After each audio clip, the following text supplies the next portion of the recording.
बात मोदी जी की देखिए कितनी खासियत है, वाह। एक तरफ लोगों से आह्वान कर रहे हैं भैया पेट्रोल डीजल मत खर्च करो, और उसके बाद जो है कारपूल करो, मेट्रो का इस्तेमाल करो, और उसके बाद अपना रोड शो निकाल रहे हैं दर्जनों गाड़ियों के साथ, पेट्रोल फूकते हुए जा रहे हैं, डीजल फूकते हुए जा रहे हैं, दर्जनों गाड़ियों के साथ रोड शो। फिर लोगों से आह्वान कर रहे हैं भैया ऐसा है विदेश यात्रा मत करना, विदेश जाना बंद कर दो, और उसके बाद खुद का प्लान बन गया 15 से 20 तारीख तक विदेश में रहेंगे 5 दिन के लिए। कितनी शानदार बात है। मतलब पर उपदेश कुशल बहुतेरे जिसे कहा जाता है ना, ये वो वाली चीज़ है कि दूसरों को उपदेश देना बड़ा आसान है, लेकिन अपने ऊपर लागू करना आसान नहीं है। बनना तो चाहते हैं शास्त्री जी, लेकिन त्याग नहीं कर सकते। बनना चाहते हैं इंदिरा जी, लेकिन अपने गहने दान नहीं कर सकते।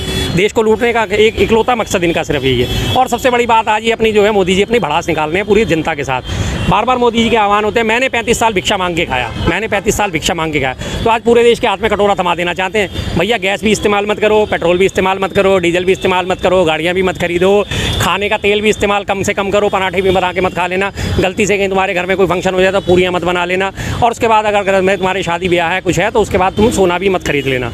और आरोप किसके ऊपर लगाया जाता था? कांग्रेस के ऊपर 2024 में, कि अगर कांग्रेस आ गई तो आपका मंगलसूत्र छीन लेगी। अब आप तो मंगलसूत्र छीनने का काम तो आप स्वयं खुद कर रहे हो मोदी जी, और छीन ही लिया एक तरीके से। बोल दिया आपने तो कि सोना मत खरीदना, लेकिन जिसे ज़रूरत होगी वो तो कहीं ना कहीं से खरीदता ही। हमारे यहाँ पुरानी प्राचीन परंपरा चली आ रही है कि शादी ब्याह है, बच्चे का मुंडन संस्कार है, कुछ भी है, सोना गहनों के तौर पर इस्तेमाल होता ही है। और सोने ही आपको इतनी ज़्यादा है खासियत तो दीजिए ना, करिए ना। डॉलर के मुकाबले रुपये को सस्ता करिए। डॉलर के मुकाबले आज रुपया 95 रुपये कॉस्ट कर चुका है। तो सबसे बड़ी दिक्कत तो हमारी क्या है? आप आए थे डॉलर के मुकाबले रुपये को करने के लिए कि दोनों बराबर हो जाएंगे। आज डॉलर कहाँ है, रुपया कहाँ है, गिर चुका है, तो विदेशी मुद्रा ज़्यादा जाएगी। मोदी जी ने पूरे देश से अपील की है सोना 1 साल तक ना खरीदें, पेट्रोल का कम यूज़ करें, खाने के तेल का कम यूज़ करें। आप फॉलो करने वाले हैं? फॉलो अनचाही तरीके से लोग कर ही रहे हैं बेचारे, उनके पास पैसा ही नहीं है सोना खरीदने के लिए।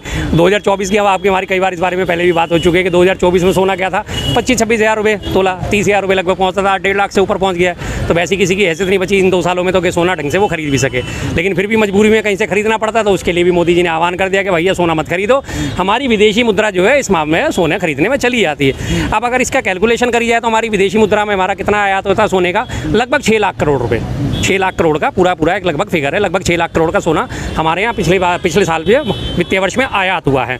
अब उसके बाद दूसरी बात देखें, जो सरकार ने कर्ज लिया है, मोदी सरकार ने जो पिछले 12 सालों में कर्ज ले लिया है, देश को कहाँ से कहाँ पहुँचे, उसके ब्याज में हमारी पता कितनी मुद्रा जाती है? करीब 14 लाख करोड़ रुपए। फिर गलती किसकी है? सोना खरीदने वालों की या ब्याज देने वालों की?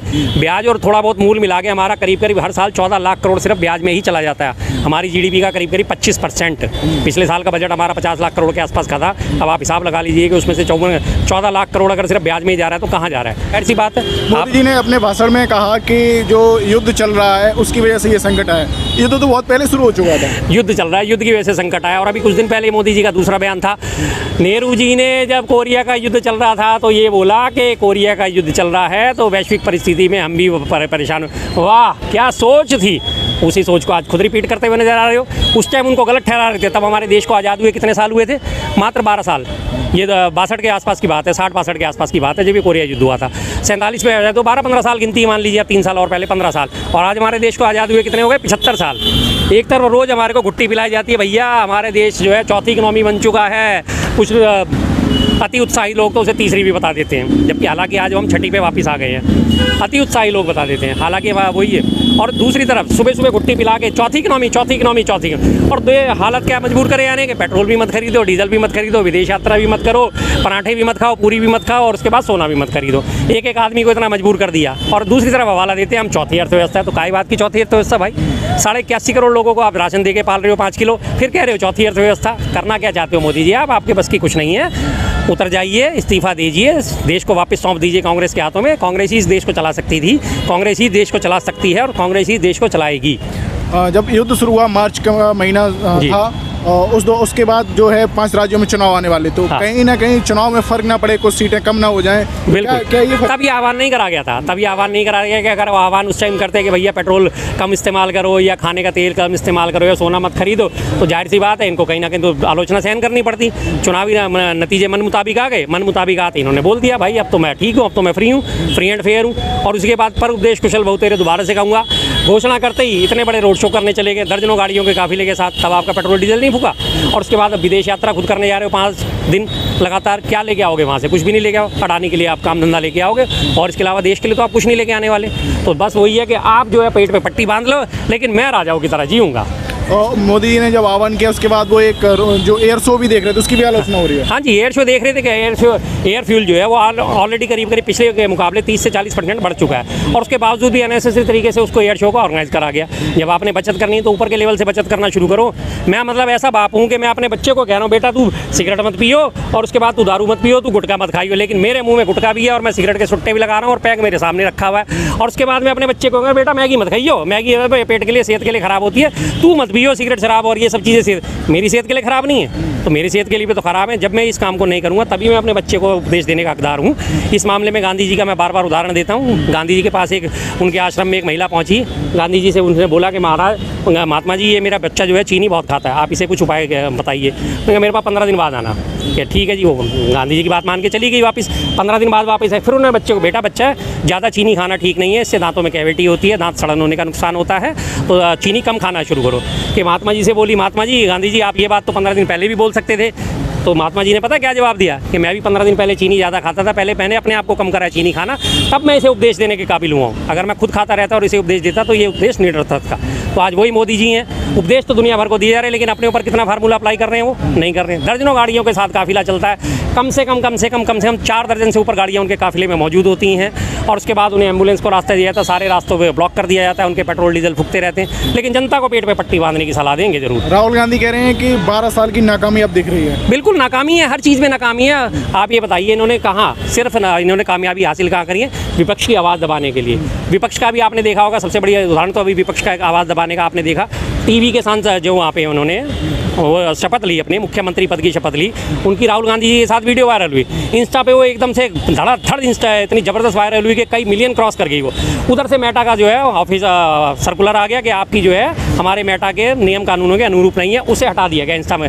किस बात का? सिर्फ एक सेलिब्रेशन ही तो चल रहा था, शॉल उड़ाने का और आपस में हाथ खड़े करने का, उससे डर गए क्योंकि उनकी लोकप्रियता जो क्रॉस ना कर जाए, क्योंकि पीछे एक मोदी जी की झालमुड़ी वाला वीडियो वायरल हुआ था ना, उसमें बार बार बताया गया था कि इसमें 19 करोड़ लोगों ने देखा, 20 करोड़ लोगों ने देखा, तो वो उसे क्रॉस करती हुई जा रही थी। अब मोदी जी को तो सहन ही नहीं है कि उनके आगे कोई बड़ी लकीर खींच सके, उसे ब्लॉक ही करवा दिया। क्या मतलब है यार, ये छोटी छोटी चीज़ों का, इतनी छोटी छोटी, मतलब वो बच्चों वाली जो हालत होती है कि बस इस बच्चे ने ऐसा क्यों कर दिया तो मैं इससे ऐसा क्यों करूँ। मोदी जी ने कहा है कि सोना ना खरीदो, लोग कह रहे हैं कुछ सोने की जो सुनारों की दुकान पर वहाँ पर झालमुड़ी मिलेगी, वही होगा।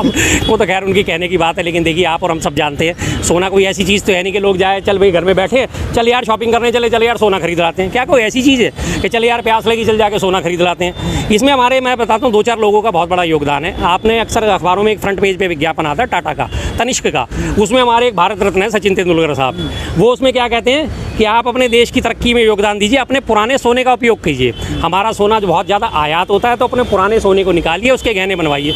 और मतलब क्या कोई सोना ऐसी चीज़ है कि घर में पड़ा हुआ है और उसके बाद आदमी कहेगा यार ये तो पड़ा ही से पड़ा रहने दो, ये तो पुराना हो गया, मेरे काम का नहीं है, अब जाके मैं नया ही लेके आऊँगा। और भैया वो बेड नहीं है, वो कुछ और नहीं है, वो वॉशिंग मशीन नहीं है, वो सोना है। उसे जब पिघला दोगे तब सोना रहेगा, उसके 50 टुकड़े कर दो तब सोना रहेगा, उसके 1000 टुकड़े कर दो तब सोना रहेगा।